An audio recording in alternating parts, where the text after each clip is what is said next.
So this video is a continuation of the subject of education, learning, and life stories.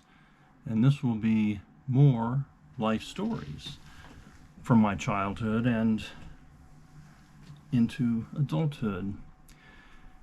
So when I was young, maybe 8, 9, 7, I'm not sure, my dad, we were living in Fernandina Beach, and my dad used to fish a lot, and he had friends that were outdoorsmen and hunters and fishermen, and so I went on this trip with him, and I don't remember much of anything about the trip except for this event. So, and I think it might have been with Joe Carter. I know there were a number of men there, and I don't know if there was any one other brother from my family. I don't remember, but so anyway, we caught or Joe Carter caught a soft-shelled turtle, and he showed me how to prepare the turtle, and he cut him open and cut out the meat, and he cut out the heart, and he goes, "Watch this." And he took this heart out and put it in a glass of water, and that heart was beating. And it was just so amazing to me, and it was so unusual. And, how did he know that? And why was it beating? Life was mysterious, miraculous. And so he went on to cook this turtle soup, and we had turtle soup while the turtle's heart was beating in this glass of water. And I, as a kid, was just amazed at that and raised so many questions. I became very curious of why and how, and isn't that weird? And which also reminds me, I just thought of it, for a while Dad was raising chickens, and so he would go in the backyard, and of course we would help.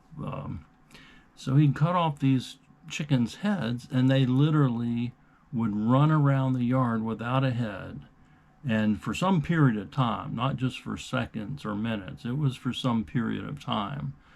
And again, I was just amazed and confounded.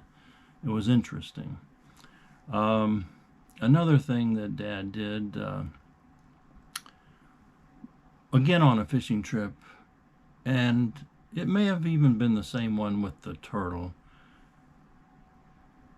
He said, "Watch this now." So we go to the shore, to the lake, and this was at nighttime, and it was dark, and he goes, he starts making this noise, this grunting noise. And he goes, "Watch this, I'm going to call some alligators." And so he made this noise a number of times for a minute or so, and then he had a flashlight, and he turned on the flashlight and pointed it to the lake, and there were pairs of eyes moving towards us. Less than a dozen, but quite a few alligators were coming there. My dad was calling these alligators, and I found that very interesting. I don't know what lesson there was from that, other than it was cool that he could do that. What else?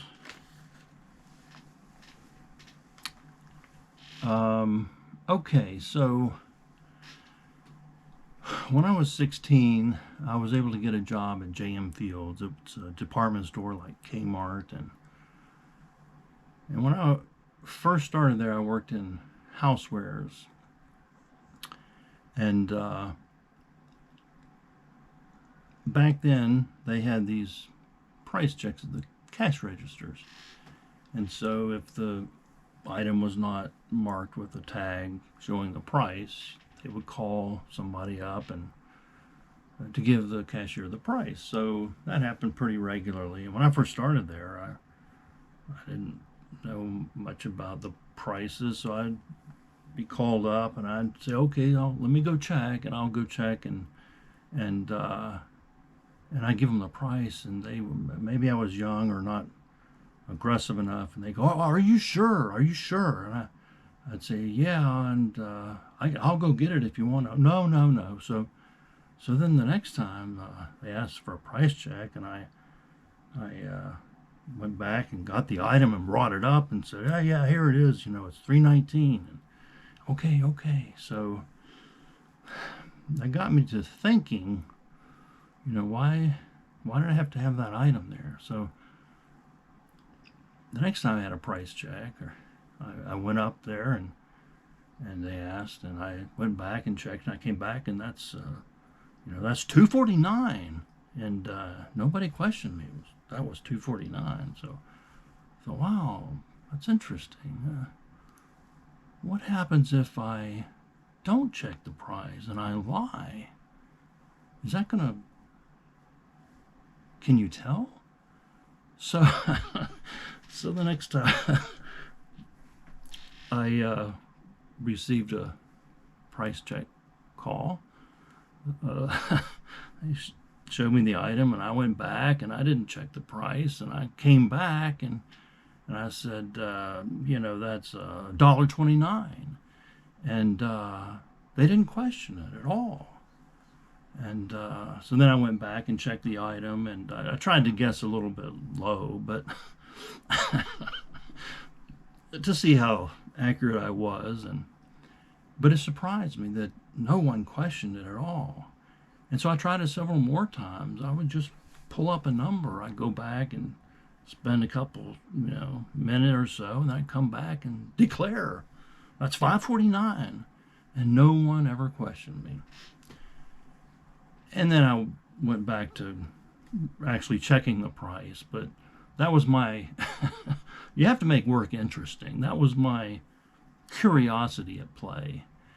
And that was a real lesson to me, that the way somebody says something has nothing to do with the truth at all. Just because they're bold in their statement or declarative that they know it doesn't mean anything. It could be a complete and total lie. And so, I was young. I was 16, and that was really. And since then, I've studied that, and I've learned that umpires are taught that when they declare a strike, they don't say strike. They declare that you can't change his opinion. It's a strike, and so just don't believe just because somebody says something. It doesn't mean it's true. That was a big lesson for me.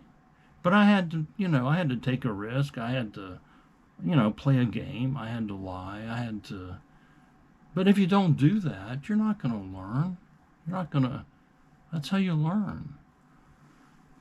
So another thing happened in JM Fields after I'd worked there for a while. And it was really interesting. And I don't know of anyone else that this has happened to, but I was hypnotized. I was working then in the sporting goods section, rods and reels, and this guy came in, and he was, older, in his 30s maybe, and he was not that well dressed. He didn't look too great. He was like balding, and I was not impressed with him, and so we started talking, and he was talking about fishing and his different fishing trips, and he told a story. He said, one time I was out there in the Gulf. It was a nice, warm, and beautiful day, and there was an emergency on the boat, and it was just a few of us on this small boat, and we were able to call for Mayday, but the boat sank.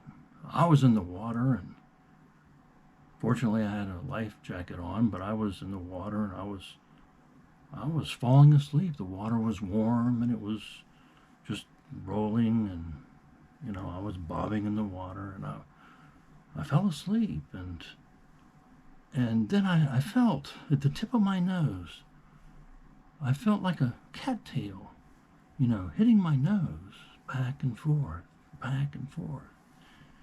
And I woke up, and it was the Coast Guard. They had dropped a rope from the helicopter. And I believed all this. And of course, if there was a helicopter up above him, just the wind and the noise would have awakened him. But no. I mean, of course, the whole thing is absurd, but he truly hypnotized me. Because then he said, I my fishing rod, I have an older fishing rod that I bought here, and it's really seen better days, and it's now it's defective, and I really I want to return it. And I said, sure. I mean, I would have said yeah, I think to anything. And so he goes out and comes back with a few minutes with this saltwater fishing rod, a large fishing rod that was a piece of junk. I mean, it was old. It was eyes were missing from it, and it was just in terrible shape. And he said, can you replace this? And I said, yeah, let's go. Come on over here. So he picked out a nice saltwater fishing rod, and he goes, well, you know what? I need a receipt for this, and I don't want to just walk out with this rod. And so I wrote up an exchange, and he walked out of the store, and I didn't really think much about it. But the next time I worked that I came in, my boss came to me and he said, what's the story with this fishing rod? And I looked at it, and it was a piece of junk. I'm like, boy, I felt stupid. And I said, well, I didn't want to admit that I was hypnotized. I didn't even know much about what the hell hypnotism was. And I said, well, a guy came in for an exchange for a defective rod, and the customer's always right, and I wanted to have good customer relations. And so my boss wasn't too happy, but that was the end of that. But that was a real lesson, and to this day, I've studied hypnotism, or I haven't learned how to do it, but I've read about it. In fact, I'm even currently reading a book about Mesmer, and watched a movie about him, about the beginning of the study of psychology, and it started with Mesmer and hypnotism. So that was quite interesting.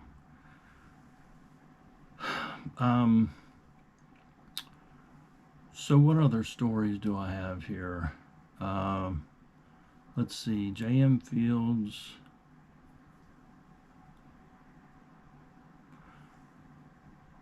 Well, when I was working here in Pittsburgh as an attorney, I had gone, this was years ago, 25 years ago, I had gone to an exclusive resort for a weekend, and was in the sauna and relaxing, and there was a guy there, and of course I always talk to people everywhere I go, and can always learn something. And I was telling him that I was doing some discrimination law for the Department of Interior, and what type of issues I ran into, and personalities. And he said, that's interesting. He said, I'll tell you a story. He said, we engaged in cultural discrimination, and we didn't even know. We had no clue. He said, what happened was we went down. We wanted to buy some stores down in Alabama.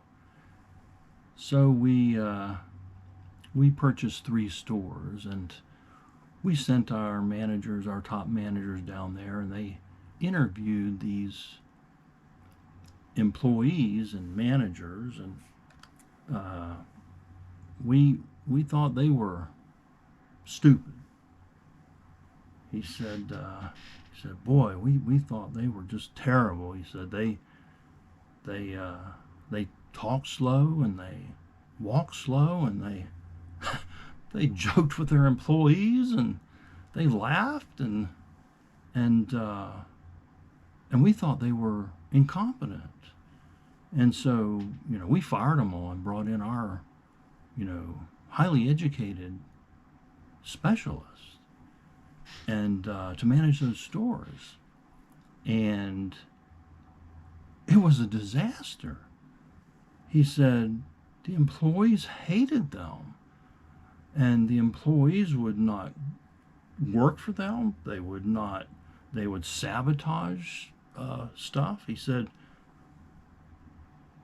it was a terrible mistake, and so we didn't know what to do other than to try to hire back or find some local people, because we thought it maybe was a cultural problem. And he said we did, and we got we got some more Alabama managers there who talked slow and walked slow and laughed a lot and took off early and long lunch hours, and boy, they did a good job. He said they were smart. They weren't stupid. They were great people. But we had to learn. We didn't know that. And and that's true. I've lived in the North, and there's a huge difference between the North and the South culturally. And if you don't understand a lot of the different cultural problems, you're going to look stupid to other people from another culture, and you're going to think they're stupid. And it doesn't help out anybody. It's just ignorant. So, so that was quite an interesting story. What else did I learn? I learned the importance of pets. I'll tell you some stories. We grew up and we always had pets, and we even had like a pet raccoon that was wild, and we had a pet alligator, and I'll go into that. I'm going to do a separate video on a poem that I wrote for my parents on their 50th anniversary. And but anyway, and we had collies and cats and lots of pets. But I never had one on my own, and I was in law school, and someone had dropped off these two little kittens, black kittens, and I started taking care of them, and I named, well, one was Ralph, and I forget the other one because somebody stole the other one, but Ralph I had, and Ralph loved me, and I was a smart cat. He would follow me everywhere, and he'd follow me to the classrooms, and I had a girlfriend that I'd gone over to her apartment, or this school, Stetson University, was previously a resort hotel built in the Spanish architectural style, and it was built in the 20s before the Depression. It had a nice courtyard in the middle that was grass, and it was in the corridors. It had dorm rooms and 2 stories, and I was visiting this girl, and she was on the other side of the dorm from where I lived, and I'd been there for 3 or 4 hours, and by 9 o'clock at night or so, we heard this scratching on the door, and she went and answered the door, and it was Ralph. He said, what are you doing? It's dinner time. And so he came in and sat with us and socialized.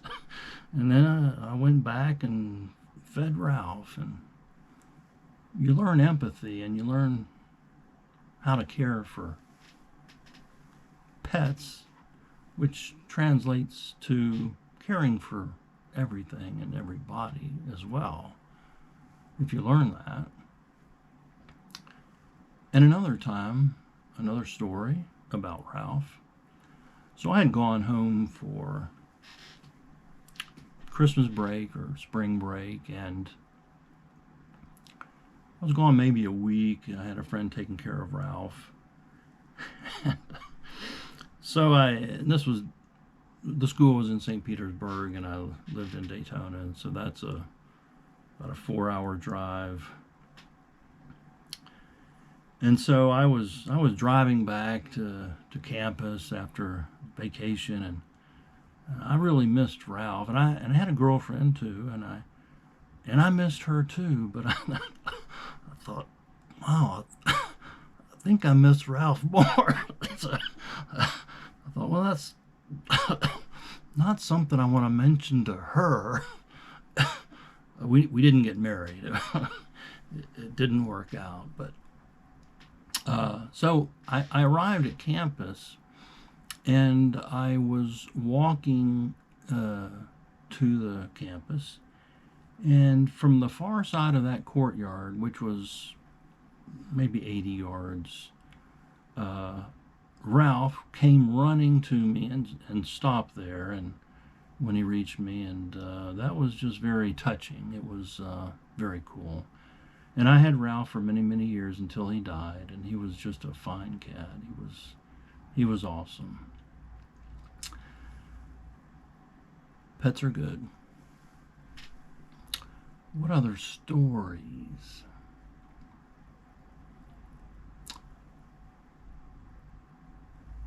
Okay, more recently, living here in Pittsburgh about 10 years ago or so, our dryer quit working. It wouldn't heat up, and so it was a Kenmore. It was a very good dryer, and we had bought a matching washing machine and dryer, and they were very good. We still have the washing machine, and it's probably 18 years old now. But so this dryer, we went to Sears to buy another Kenmore, and they quit making them, so we couldn't replace it with the identical unit. So we looked around, and nothing matched, and it was just terrible. And so Sveta said, well, why don't you just fix it? Just fix it. And I'm like, wow, I never thought of that. I'll do that. So I went right home and looked at the dryer and tried to open it up, and I couldn't do anything. I couldn't open it up. I took out a few screws that were there, and that didn't help at all. So I thought, well, that's not going to work. What am I going to do? So I went on YouTube and found a number of videos on how to repair dryers, and I think there was even one for this specific dryer, and it said that, well, here's how you take it apart. You have to find these secret places where you push a screwdriver in, and this panel comes off, and then so on and so forth. And then it says you have 8 components that you have to test with a multimeter. And so I watched the video and took it apart. It didn't take that long, maybe 40 minutes, but I had to take it completely apart, the tub all the way out, and so I tested all these units, and everything tested fine until the last unit. The last unit was a thermostat. It was a shutoff that if it got too hot, it would just shut off and wouldn't allow it to heat. So this video presenter, he said, you know what, I learned this trick from an old timer. He said this little thermostat here, he said, sometimes you don't need to replace it. He said all it does is it's got an internal mechanical disc that clicks. If it gets too hot, it just clicks one way. And he said all you have to do is throw it down on the concrete and click it back. I'm like, okay, I'll try that. So I was like, oh yeah. So I threw it down and tested it, and it didn't work. So threw it down and tested it, and it worked. So so I put it all back together, and I think the whole thing took me, I did it in 2 days. I think it was like 40 minutes one day and 45 minutes, an hour the next day, something like that. And it worked great, and it worked for years. And then it went bad again, and so I found the part online, and it was cheap. It was $23 or something, really cheap, and so I just decided to buy it and replaced it, and it continued to work, and we have had to replace it since then, but we got another good, I don't know, 6 years out of it. And it's the YouTube, man. You can learn anything from YouTube. I even after that, then I got cocky. I was like, oh, what else can I fix, And so we had an old HP laptop that was overheating and shutting off. So I went on YouTube, and it was an expensive laptop too, high end.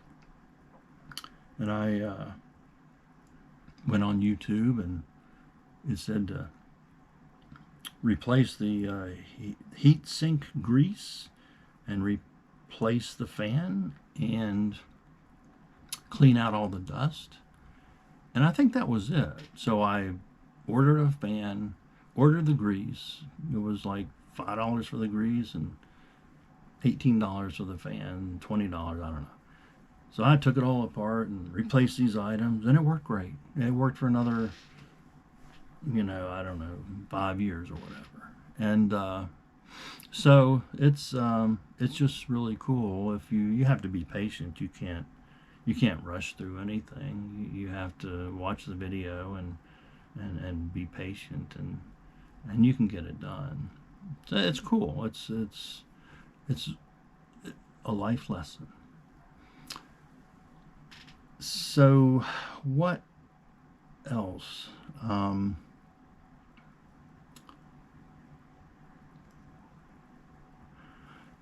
Like I said, we talk to people when we travel, and you ever had conversation that was just weird? Doesn't happen very often, and but this one was unusual. So I was in Staten Island. I think I was there to interview some witnesses for a trial.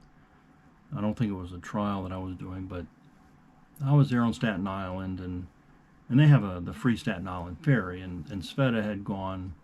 So we stayed there on Staten Island, and Sveta had gone earlier in the day while I was working to tour some museums in Manhattan, and that evening we had planned to go to a musical, maybe. I'm not sure. Maybe an opera musical, something. And so we were going to meet up in Manhattan. So I took the ferry over, and I was talking to people, and this guy, he was, I don't know, maybe 30, 38, 40, and kind of plain looking, and just not dressed that well. But we were talking, and he said, oh, I guess I'd said that I was going to meet my wife, and we were looking forward to this play or whatever. And he goes, I've never fallen in love. I've never been in love. And I didn't know what to say. I didn't want to say, well, I didn't want to say anything negative. And so I said, well, it doesn't always happen so easily. You have to go out and meet people, and not everyone is right for everyone else. It takes some effort, and sometimes you just have to be patient. And sometimes it happens when you're least expecting it. But you have to be aware. You have to pay attention. And he said, that's probably right. And we then chatted. I don't remember the rest of the conversation, but I do remember that. And so be prepared for unusual conversation. what other stories do I have here?